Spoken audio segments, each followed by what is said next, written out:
Welcome to episode 94 of the Sports Geek podcast. This week I catch up with Russell Scibetti in his hometown of New York City. Welcome to the Sports Geek podcast, the podcast built for sports digital and sports business professionals. And now, here's your host, who crafts most of these intros in airport lounges, Sean Callanan. Thanks very much, DJ Joel. And yes, I do craft a lot of those intros in airport lounges, and I have been in just a few airport lounges in the last couple of weeks. I'm now back in Melbourne, back on deck after a really terrific USA trip, or Sports Geek trip as it is known on the Twitter. You are listening to the Sports Geek podcast, either on iTunes, Stitcher, SoundCloud, or my favourite podcast app, Pocket Casts. If anyone asks me what app they should use for podcasting, I always point them to the Pocket Cast app. It's actually built by some guys in South Australia, and I've been using it for a long while. Back when I was on the iPhone, and also now that I'm on Android, it is, for mine, it's one of the best podcast apps out there. Let me know, what podcast apps are you using? You can contact me at Sean Callanan, SeanCallan. There's no H's in that, and that joke will come to light later when I do a future interview with a future guest. Don't get my name wrong. So back on deck, back from a trip where it was a lot of work and then a little bit of rest at the end. But Seattle, Portland, Los Angeles, San Francisco, New York, where it was a lot of sports geekery, and then had a little bit of vacation at the end, checking out New Orleans for a weekend, and then a couple of days with no Wi-Fi, which is very strange for a sports geek like myself in Cabo. So there will be follow-up podcasts with people that I met along the way from those cities, and I'm still pretty much in recap mode from Seat, so there'll be some content both from a podcast point of view, and also I'm going to do a few blog posts on some of my insights on Seat 2015. But if you looked at the episode last week, or whenever the last episode came out with Greg Oakford, a few people like Tom Halls, Fiona Green, and my guest today, Russell Scibetti, have already done their recaps. They're a little bit more organised than us, or maybe they weren't, taking a little bit of break after Seat. So those links are both in the show notes for last week, episode 93, and this week, episode 94. As always, you can get to this podcast by going to sportsgeekhq.com/94, and there will be links in that episode. And also after the interview with Russell Scibetti, I'll also be announcing the winner of the consulting pack that I was giving away using lead pages and lead digits at Seat 2015. So if you were attending Seat 2015 and you did download my slides or did download my guide on how to tweet the best at Seat, stay tuned. You could be one of the winners later in the show. But first, it was really great to catch up with a good friend of mine, a former guest, and a guy that I've known for many years via Seat, Russell Scibetti. And I was lucky enough to catch up with him in his hometown of New York City. So here is my conversation with Russell Scibetti from Core Software, where we sort of chat about all things Seat and all things CRM.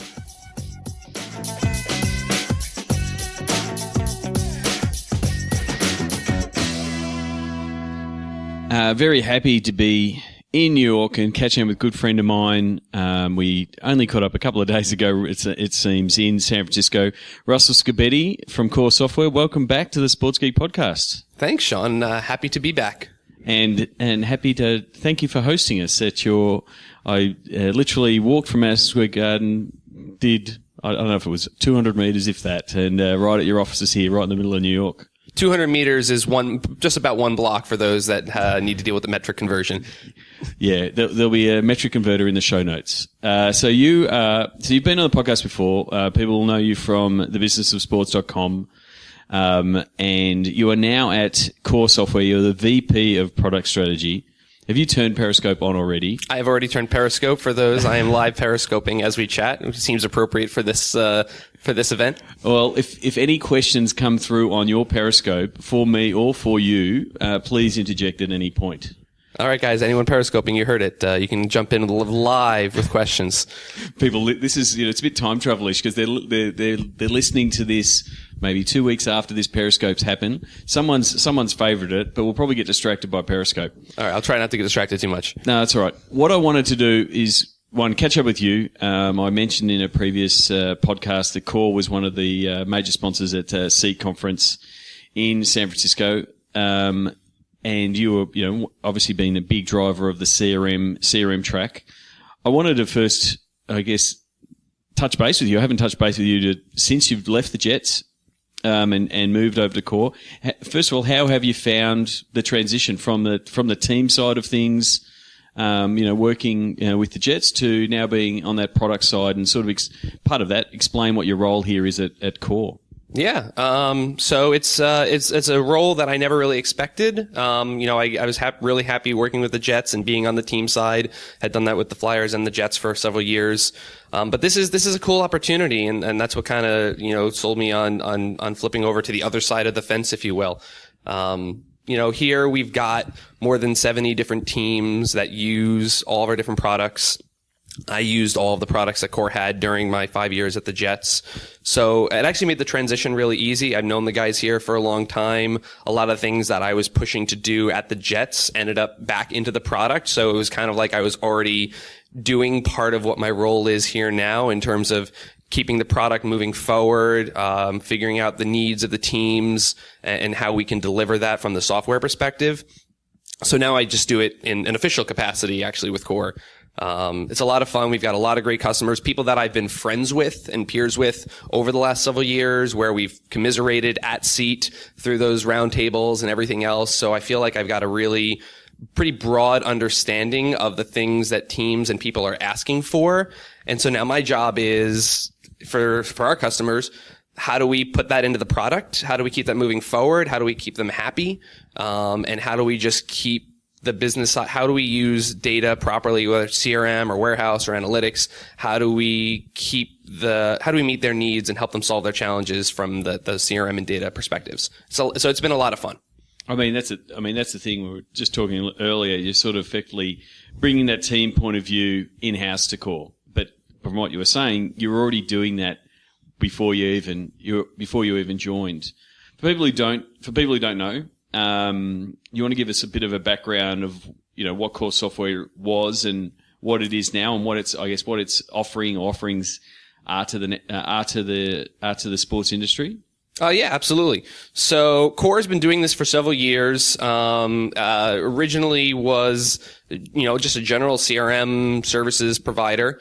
But had some customers early on that were in the sports vertical, and realized that as they were getting some success with a couple of teams, that it was things that could be replicated and delivered to more and more teams, because a lot of the challenges people are facing are the same. So as soon as they kind of had that knowledge base to work off of, whether it's for the sponsorship side or the ticket sales and retention side, it really opened up the vertical. But it was always very kind of services oriented. Everything was kind of very custom for each of the different customers.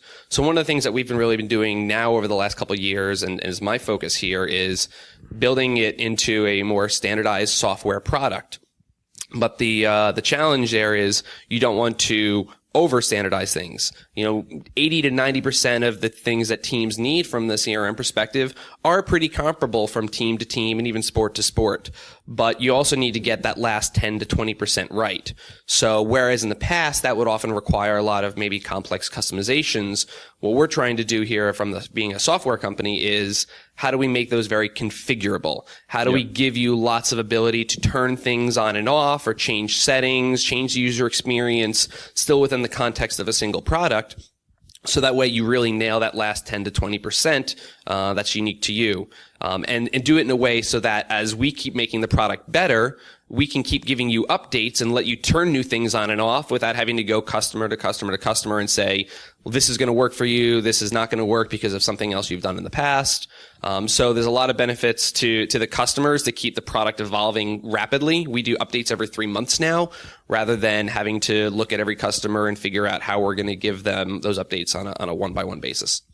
So you're overseeing, as VP of Product Strategy, you're overseeing both what the customers want and being that touch point, talking to customers about what the change, what changes they're looking for, what is that 20%, but then also working with your development team on rolling out those changes and bringing through the changes in an agile manner. I'm assuming you're doing something in an agile way. Yep, exactly. So we've got, that was the learning curve for me on the technology side, switching from being on the team where you're in the weeds doing everything on a day-to-day basis versus, how do we continually evolve a product? So we use, agile methodology. We have weekly sprints and we prioritize and deprioritize different requests from customers versus our own items. We don't try to pre-plan, a year at a time. We have that flexibility to be responsive when those types of requests come up and balance that with kind of the longer term, initiatives or product enhancements. So learning the development process and how to manage that properly,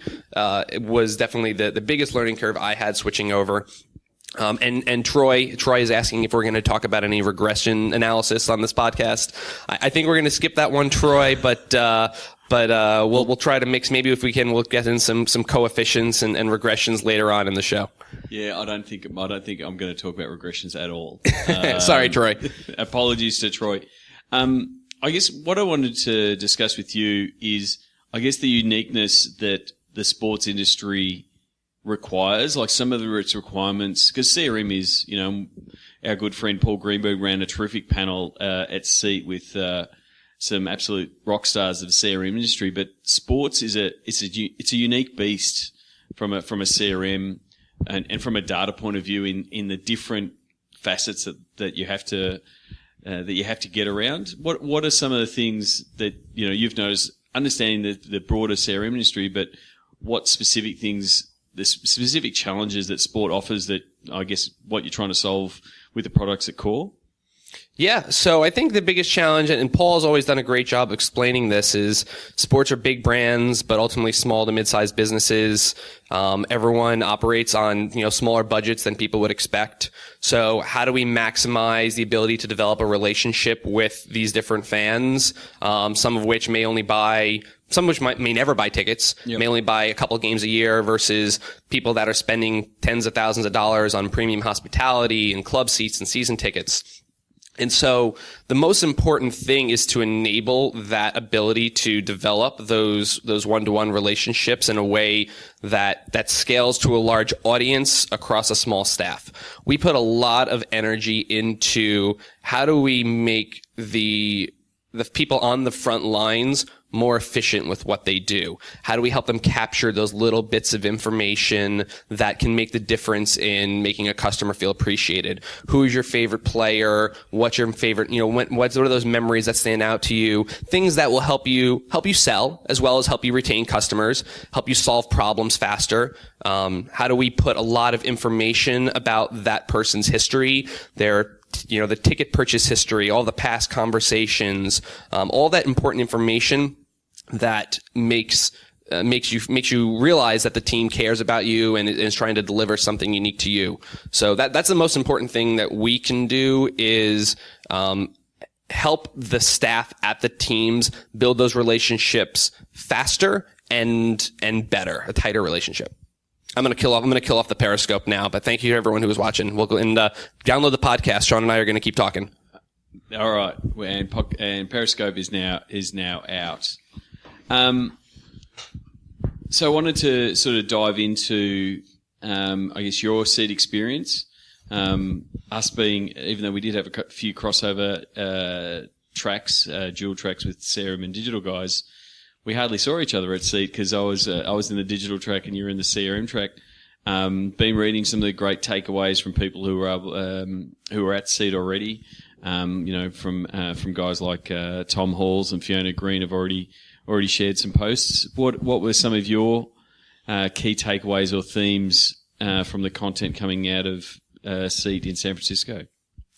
There were definitely some themes that came out on the CRM track, and a lot of those come out most in like the open and closed door roundtables, where you can really just get one-to-one and start talking about the things that people are dealing with. The panel discussions are always great. A lot of people talking about examples of things they've done. I do like that SEAT always tries to be very very tactical. You know, you need to have that balance of what's the long-term strategy, but then how do you actually get into the weeds and how you find success with this, whether it's tactics on adoption, tactics on how to use the data properly, examples of dashboards and reports. So I think everyone tries to do a good job maintaining that, you know, detailed versus big picture balance. I think the big theme is not necessarily big data, but just data management. There are so many different ways that data is flowing into the organizations now. CRM is still really important. Loyalty programs are important. So go back to that. Dive into that data management side of things. So when you're talking about the different kinds of data that are coming in and the challenges that offers, yes, I guess I'm pulling at that thread a little bit. What were some of the discussions of that?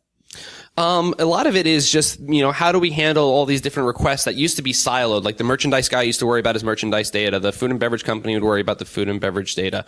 Everyone is taking a much more holistic view on what is our organizational data needs? How are we bringing this together? How can we make decisions that aren't just about one particular aspect of the business? Especially, and then also what can we do to make sure that data that used to be historically anonymous isn't always anonymous, and that's where a lot of the things like the loyalty programs and the ticket scanning and some of those technologies you can plug into your food and beverage systems or your other point of sales and social media. How can we bring these together and know more about our customers, not in a creepy way, but in a way to, like I mentioned earlier, just deliver that better experience? And so there's technical challenges. How do we connect the data together? But more importantly is, what are we doing with this information? You know, you can't just think of I think it might have been Andy Rentmeester, that mentioned this in one of the earlier panels. You kind of have to start with your goals in mind before you start worrying about how to connect the dots, because otherwise you're going to end up with a picture that's not what you planned on, to make a real bad connecting the dots. But you end up just wading through the data. Yeah, you don't have a goal on what you want to do, whether it's, and I think that's again part of the uniqueness of sport and the uniqueness you'd have in your client base is that you'll have clients that have a ticket sales problem, so it's a different focus. You'll have another client that has a full stadium but is looking for sponsorship servicing or membership or season ticket retention or sponsor retention. So you need to go at it with, this is what we need, you know, this is what we want the data to tell us, to have that goal to be able to get that appropriate answers out of it. Exactly. And it's going to help you prioritize data sources, one versus the other. I mean, there's a lot of different stakeholders on the team side, so you have to balance at an organizational level what are our priorities, and they do vary dramatically based on your ticket sales situation, you know, your market size, there's all these different things that go into it. So you need to have those organizational level discussions on what are our most important goals, what are our options, what data is available that will help us get the answers to reach our goals. And then you prioritize from there. You don't necessarily have to just, if you start with just the pure perspective of, we need to get all our data in one place and then we'll figure it out later, I think you're going to be kind of chasing your tail for a little while versus going into it with we know that this is going to help. Our focus is retention. First and foremost, we've got great sales numbers. Let's focus on keeping our retention over 90%. How can we disconnect from what's happening on the court? And for us, that's going to be through the loyalty data and all the other ancillary experiences in the building. Now these data points will help us identify, you know, what people are doing throughout the game, not just coming to the game or not, and then we can optimize all these other parts of the experience. One of the great things of conferences like Seat, but also it's almost added pressure of a conference like Seat, is the new technologies and the new opportunities that come of it. One of the things that I saw coming out of Seat is the rise of the smart stadium stuff, with a lot of the cameras that are tracking, you know, wait time, the wait time guys tracking concession lines, the door stack guys, taking pictures of people coming in and seeing what they look like and when they arrive and whether they're happy or angry, either going to the venue or away from the venue.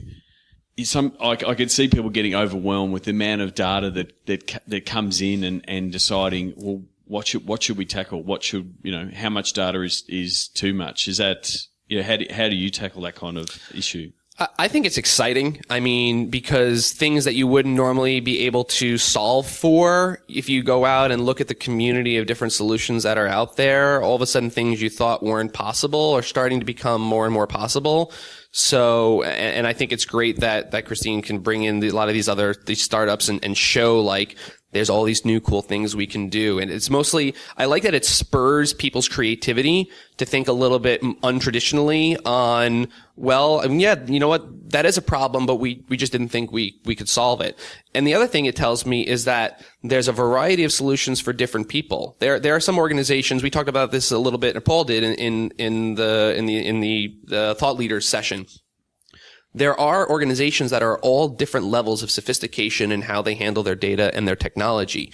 And so, like one of those very cool camera solutions that can do things you never thought you could do before, that's great, but every organization might not be ready for that. There might be other things that they want to get in place first before you work onto that. But it kind of gives you a little bit of that picture. You know, it drives innovation, it drives future forward thinking. But it doesn't mean you have to start grabbing everything from the buffet line. If you start doing that, you know, you can't just think about it from, let me go grab all those cool widgets. That was another session we had is, about maybe things that didn't always work. And sometimes that happens when you get so obsessed with something that just looks cool, but you didn't have the goal in mind first. Yeah, so it's very important not to be distracted by the bright, shiny thing. Yes. And there are lots of bright, shiny things. But yeah, you've got to come back to, you know, what's your goal? I still love, I think it was Katie Morgan's phrase at Seat last year, cheeks on the seats. Like I've been using that for the last year. I mean, that's what it most likely comes down to for most sports teams. You know, it is about getting people there and, you know, the opportunity now, you know, with the combination of the data picture and the picture that we're getting of the fans is getting so, you know, it is getting so personal, and it's a matter of now for us as both, you know, data guys and marketing guys to provide that offer that makes the most sense, is contextual to the fan and enhances their experience, whether that experience is online and driving them into the stadium or in the stadium. How can we make that experience better? And I'm with you. I think, you know, the more data that I give out to the world, you know, the better marketers will get to me. The bad ones will get to me too, but I won't pay attention to them. I guess, yeah, for me, that's the challenge of the data. Yeah, and the other thing that you mentioned there that reminded me is also the idea of the convergence between, you said, the marketing guy and the data guy. It's the more and more of these conversations are happening where we're trying to say, well, you're not the marketing guy, you're not the data guy. This is much more holistic. This is collaboration. Dan Magala said it 100 times. Christine said it a bunch. Like, this needs to be, technology can help drive the collaboration by making things possible that weren't previously possible and getting more departments and more people on the same page. So cheeks and seats absolutely is going to be a top priority, but for people who are nailing that right now, that doesn't mean there isn't data that can solve other solutions, making your digital marketing more efficient, or better communication between your departments from internal data. So that was another theme. I think we're going to see a lot more of those types of crossover sessions and crossover topics where these blending of roles and blending of departments it's going to be really critical in order to reach whatever the goals are that you decided on. Yeah, well, I mean, that was one of the key discussion points out of the closed door session that we had in the digital was in the digital space on selling sponsorship and getting a better communication and opening those lines of communication with the commercial guys that are out there selling the sponsorship. And the opportunity is that, you know, the digital teams and the guys running the digital departments know the assets that they've got to sell. They know what they can sell. They know how they can sell, or they know how they can reach all the audiences that the sponsors want. But then we also, via both the social data and the data that the teams have internally, we can come up with really smart profiles for, you know, the sponsors' customers and things like that. And it only works with that, you know, collaboration. You know, it's the theme that I sort of carried on from Seat London, and, you know, it can be completely embraced by everyone at Seat. Like, that needs to happen for all of those pieces to work. And the same discussions, I'm assuming, were happening in the CRM, is that, digital and data is becoming more and more horizontal across organizations, and being more of a service to all of the business rather than being, like you're saying before, silos. Because it only works when you get it into that mode, and it does take time. It does take a little bit of breaking down walls and getting people to work together. But when you talk to people that are getting it to work, it is when it is going across the organization. And up and down as well. The thing that kind of excites me is over the years seeing people who are great tacticians expanding up into strategic roles that based on their experience being technicians, and people who already are in those senior roles going down and saying, maybe I don't know the answer to this, but I've got a guy who does. So it's not just collaboration across department. I see a lot more between the layers at the senior level and the tactical level to get things done more efficiently. Whereas it's not just top down, you have to do this. There's a lot more of that back and forth happening because we've got data and technology that can answer these questions now. One thing I did want to touch on before we finish up this chat is your work at thebusinessofsports.com. There might be people who are listening right now and go, oh, that's Russell Scibetti, the blogger, right? In the same way they meet me and go, oh, you're a podcaster. And we're like, no, we both do work outside this. We wear lots of hats. We wear lots of hats. Take us through, I guess, what thebusinessofsports.com means for you and what, how it's helped you. It's been great for me. So it's thebusinessofsports.com. Sometimes people forget the. That was the best domain that was available when I grabbed it in 2008. I started it when I was finishing up my MBA, and the idea really was, let me share things I know. Let me kind of build up my personal brand. We're both big personal branding guys.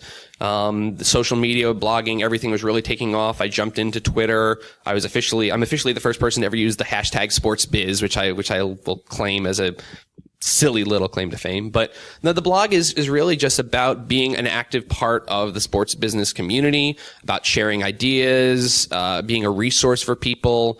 I've had lots of great opportunities to speak or give my thoughts because of it, even in other media outlets. It's great. I'll go into a meeting sometimes and people are like, oh, I know you from Twitter, or I know you because I read your blog or I'm on your newsletter.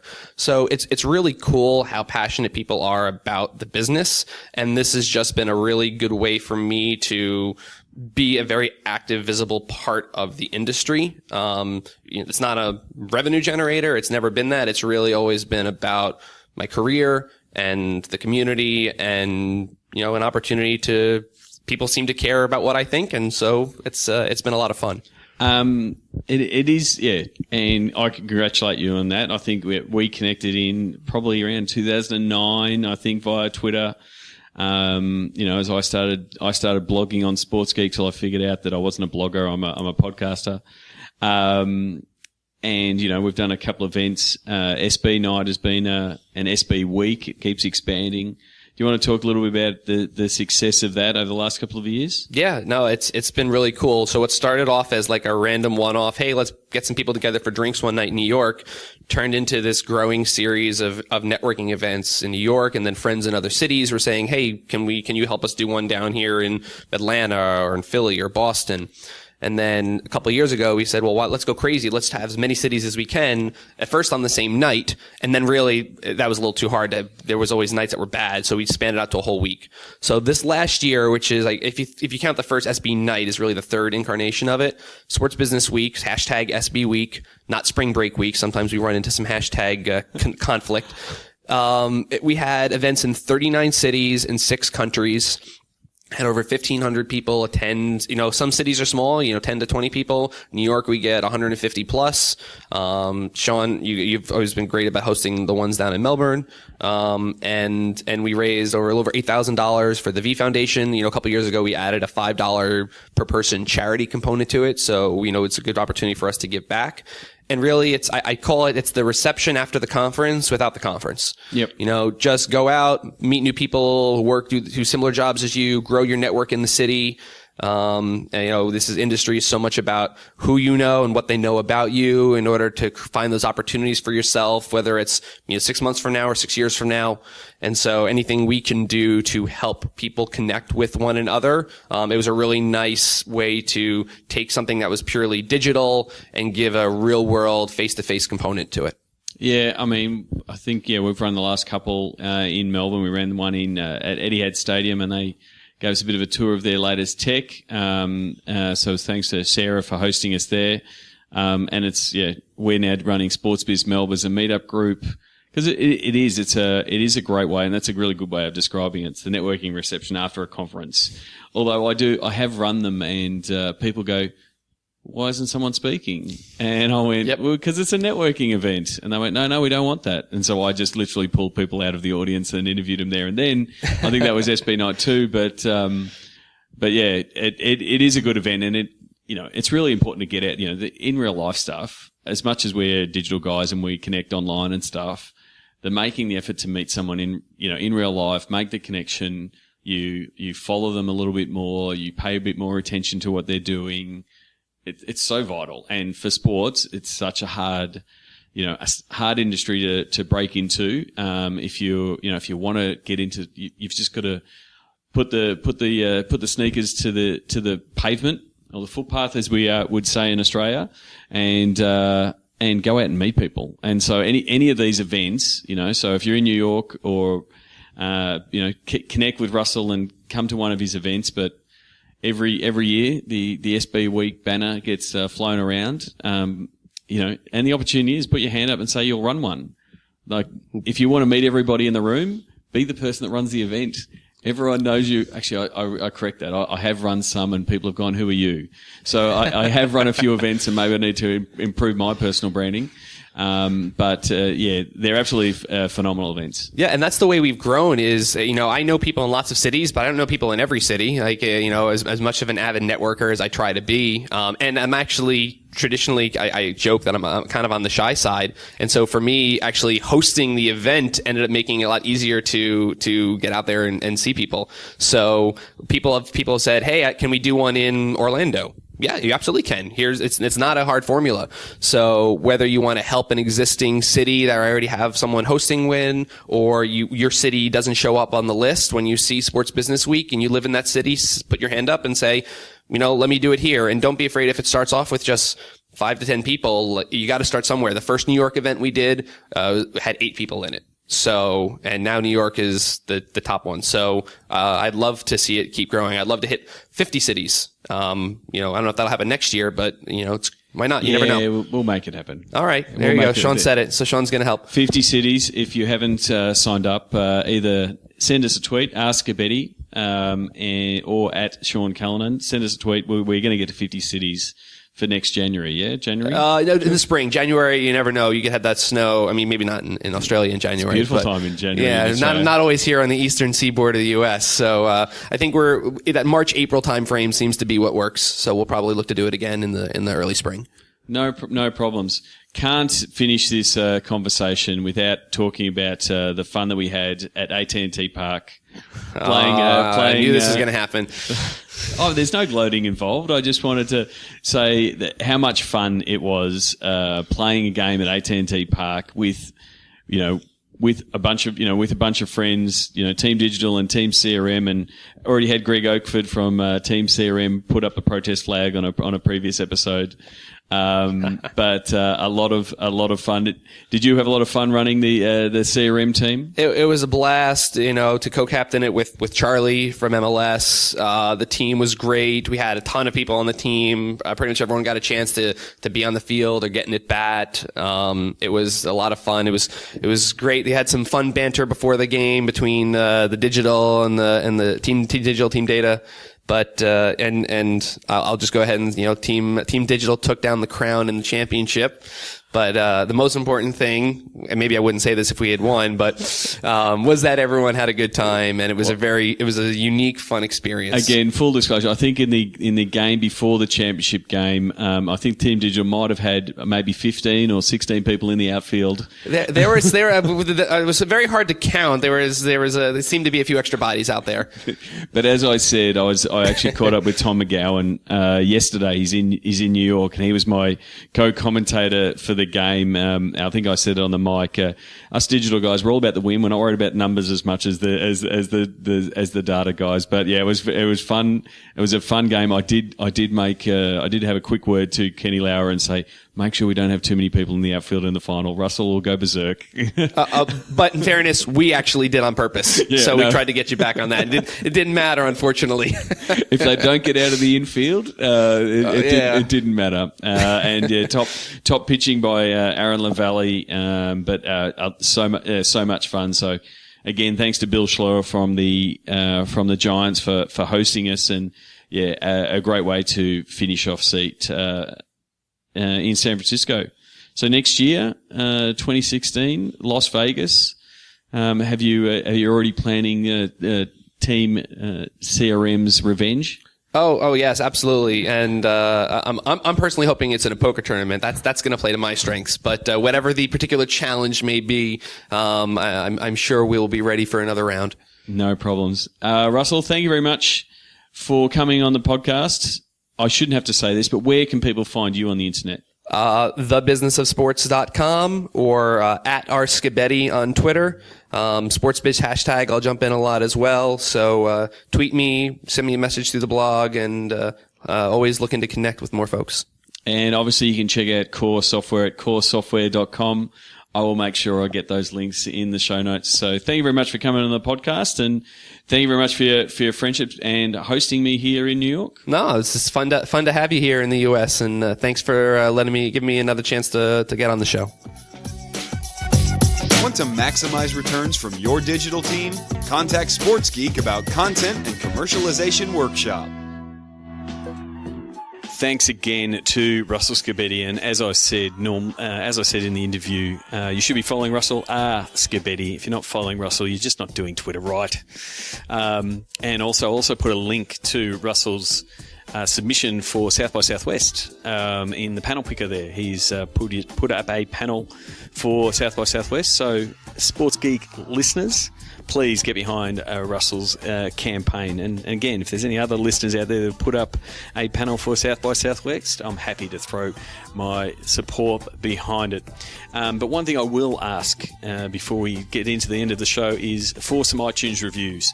I made a joke on Facebook just last week with the Australian Test team performing so badly, and I know there'll be a few friends of mine over in England. They'll be more than happy to send me a tweet on how the English cricket team is going against the Australian cricket team. But I did make the joke that I have more iTunes reviews than the Australian Test team has runs when they were knocked out for a mere 60 runs in total. We're sitting at 75 globally for iTunes reviews. So if you have not left an iTunes review, this is the call to action of the podcast. I was listening to Gary Vaynerchuk recently, where he called out all the lurkers, all the people that listen to his show but don't leave comments and reviews. I'm going to do that. I'm going to do the same. I'm not going to be as vicious and as pissed off as he was, but simply go to sportsgeekhq.com/iTunes. It'll drive you to the iTunes store in your part of the world, and pretty much leave a review. And the best thing, what you could also do is actually tell me that you did it. A lot of people don't leave their same name as they do on Twitter and things like that. So please, if you've left me a review, let me know. As I say always, if you've left a review, I will owe you a beer. One of the highlights for me at Seat was the softball game, as I discussed with Russell Scibetti, with Team Digital. Capably led by Kenny Lauer of the Golden State Warriors, winning over the Team CRM.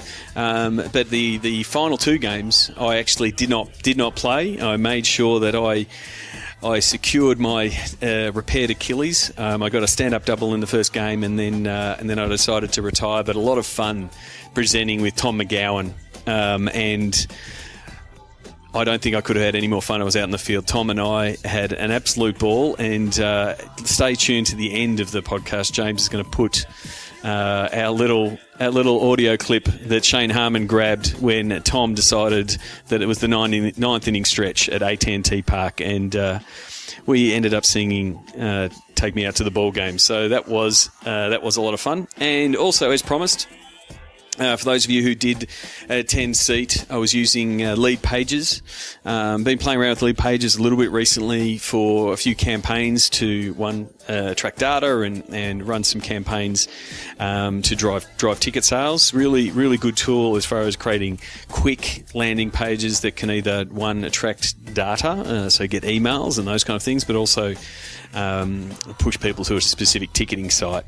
Been using it a little bit with Facebook conversion pixels and the like, so it gives you a lot of flexibility in that space. And one of the other products that they've got is lead digits, and it allows you to say, hey, here's my number, here's my phone number, and a mobile number, and simply text this number, and you will get a response. So I used that quite effectively on stage from SEAT, where I simply said, and I could have done a bit more preparation. I'm just scrolling through my feed now to grab the image, but simply it was a simple call to action where it said text the word Sports Geek, all one word, to the number 33444, and anybody who did that went in the draw to win a Sports Geek consulting package.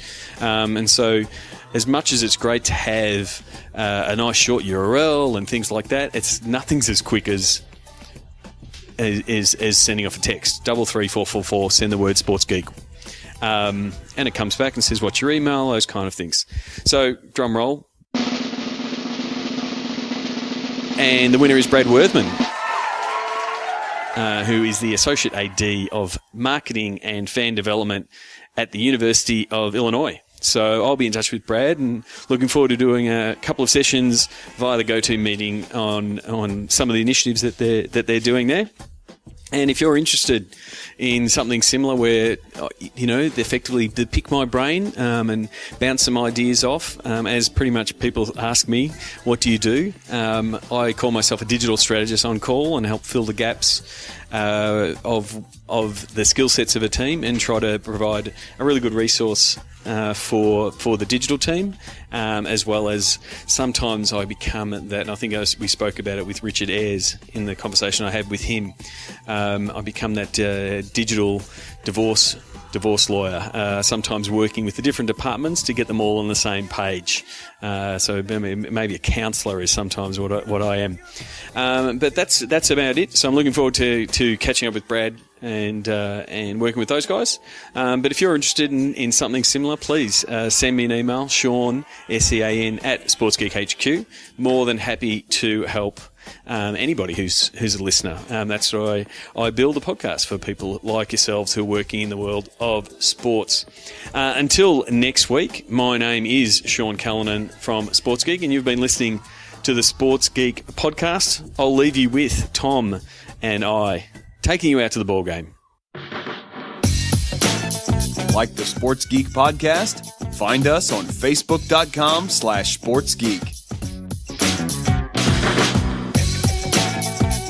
Check out which teams work with Sports Geek at SportsGeekHQ.com/clients. Please leave a review on iTunes. Go to SportsGeekHQ.com/iTunes.